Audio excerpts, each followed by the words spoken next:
Alhamdulillah, wassalatu wassalamu ala rasulillah. Nous revoilà sur les pas de Mohammed ibn Abdul Wahhab, fondateur du wahhabisme, son histoire racontée par un chroniqueur wahhabite notoire, j'ai nommé Ibn Bishr. Donc nous en étions à ceci.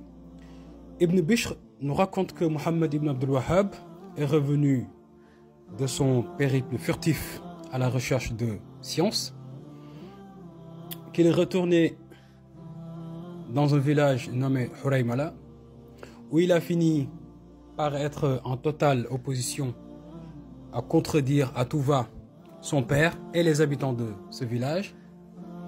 Finalement, il quitta ce village de Huraymala et se rendit, donc après s'être disputé avec son père, donc il s'est rendu dans un village, donc dans son village natal, à l'Uyayna.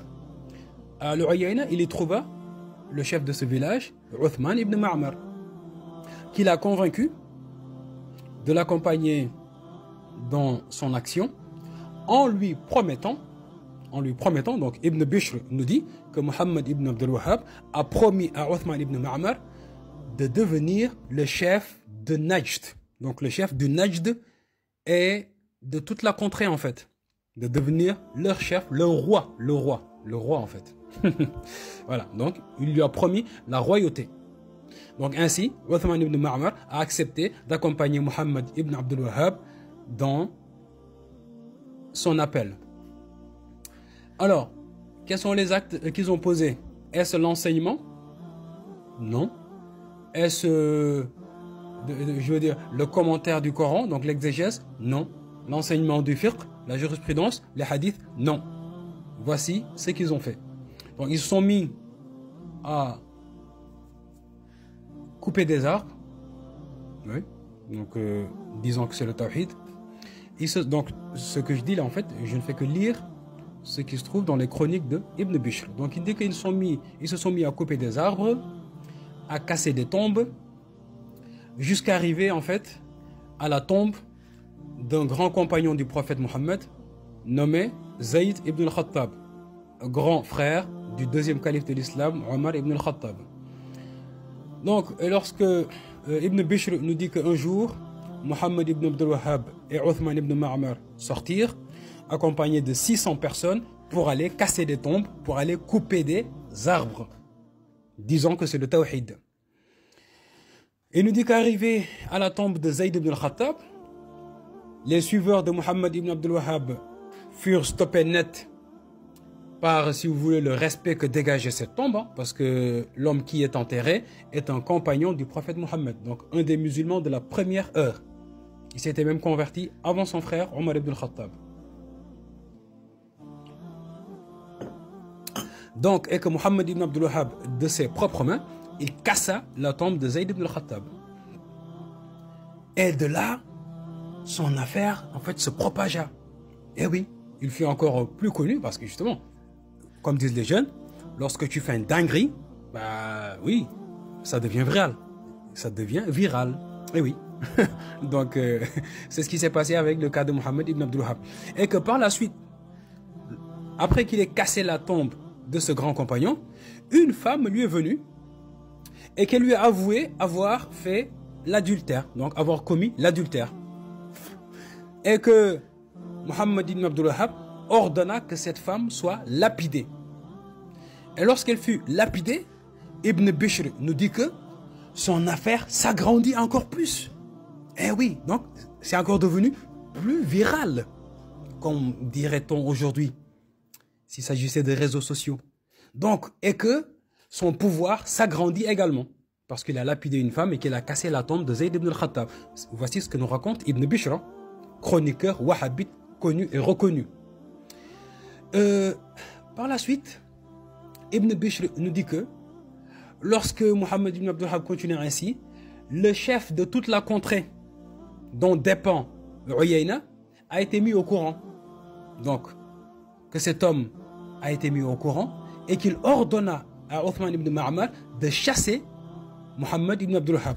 Donc, c'est Sulayman ibn Muhammad. Donc, c'est lui en fait le chef de toute la contrée dont dépend Uyayna. Il demanda à Uthman ibn Ma'mar de chasser Mohammed ibn Abdul Wahhab. à cause des actes qu'il a commis. Et là, vu que Uthman ibn Ma'mar n'avait pas le choix, il en informa Mohammed ibn Abdul Wahhab, donc qui bien sûr le réprimanda, lui disant que ceci est la religion de Dieu, il faut bien qu'il y ait des gens qui assistent la religion, et que ces gens auront le pouvoir, la victoire, hein, et la royauté, s'ils acceptent d'aider cet appel. Bon, il l'expulsa quand même. Et par contre, bon, il mit en sa compagnie 2 cavaliers, leur disant de l'accompagner et de l'aider à se diriger où il voulait. Donc, Mohammed ibn Abdul Wahhab leur a dit qu'il voulait se diriger vers le village de Dir'iyya. Ah, Dir'iyya, c'est là où se trouve en fait le moteur, l'élément moteur du wahhabisme. Donc, il se dirigea vers Dir'iyya parce qu'il y avait 2 disciples à lui. Ces 2 disciples étaient les petits frères de Mohammed ibn Saoud, le fondateur en fait du royaume d'Arabie Saoudite, le premier fondateur, le tout premier fondateur du royaume d'Arabie Saoudite. Quand je dis royaume d'Arabie Saoudite, ce n'est pas aujourd'hui l'Arabie Saoudite d'aujourd'hui, parce que l'Arabie Saoudite d'aujourd'hui en 2024 a été fondée par Abdul Aziz ibn Abdurrahman ibn Saoud, qui est mort en 1953. Non, mais je veux dire en fait, voilà, cette dynastie des Saoud a été fondée par Mohammed ibn Saoud. Et il se trouvait à Dir'iyya. Lorsque Mohammed ibn Abdul Wahhab est arrivé à Dir'iyya, il y trouva donc ces 2 disciples qui étaient petits frères de Mohammed ibn Saoud. Et Ibn Bishr nous dit que Mohammed ibn Saoud avait une épouse qui était religieuse, qui était intelligente, qui était une femme intelligente, d'accord, qui connaissait la vie, qui connaissait en fait de comment entretenir de bonnes relations. Donc retenez bien ce que je dis. Il nous dit que cette femme était religieuse. C'était pas une ignorante, c'était pas une associatrice, ce n'était pas une associatrice. Bien. Donc, Ibn Bishr nous dit que lorsque Mohammed ibn Abdul Wahhab arriva à Dir'iyya, oui, en fait, ses 2 disciples lui rendirent visite. Ils ont discuté. Ensuite, ces 2 disciples ont voulu que Mohammed ibn Saoud le reçoive. Chose qu'il n'a pas voulu. Mais, il discute avec sa femme, qui était une femme religieuse intelligente. Sa femme qui lui a dit: Inna hadha rajula ghanimatun, que cet homme est un butin que Allah t'a apporté. Fartanim, enrichis-toi. Il lui dit que cet homme est un butin de Allah, que Allah t'a envoyé, enrichis-toi. Ah. Et lorsque Mohammed ibn Abdul Wahhab reçut Mohammed ibn Saoud, parce que c'est Mohammed ibn Abdul Wahhab, normalement, Ibn Bishr nous dit qu'il devait se déplacer pour aller vers Mohammed ibn Saoud, mais les 2 frères de Mohammed ibn Saoud ont proposé à Mohammed ibn Saoud que ce soit lui, chef de Dir'iyya, qui se déplace pour aller voir Mohammed ibn Abdul Wahhab, et que ceci sera une marque de respect et d'honneur pour Mohammed ibn Abdul Wahhab, ce qui fait que tout le monde va le respecter dans la ville de Dir'iyya, parce que le chef s'est déplacé pour aller le voir. Et lorsque le chef est arrivé, donc Mohammed ibn Saoud, il dit à Mohammed ibn Abdul Wahhab: bienvenue à toi, ô cheikh, dans une ville qui est meilleure que celle que tu as quittée. Et Mohammed ibn Abdul Wahhab lui dit: je te promets, je t'annonce la bonne nouvelle de la victoire, je t'annonce la bonne nouvelle du pouvoir, je t'annonce la bonne nouvelle de la royauté, et que tu seras l'imam, donc l'imam, l'émir en fait, tu seras l'émir des musulmans, et qu'après toi, tes enfants seront les émirs. Donc en fait, le deal était celui-ci. C'est que Mohammed ibn Saoud et sa descendance vont être les émirs, et que Ibn Abdul Wahhab et sa descendance vont être les shuyukh, donc les savants. Donc voici en fait le début du wahhabisme.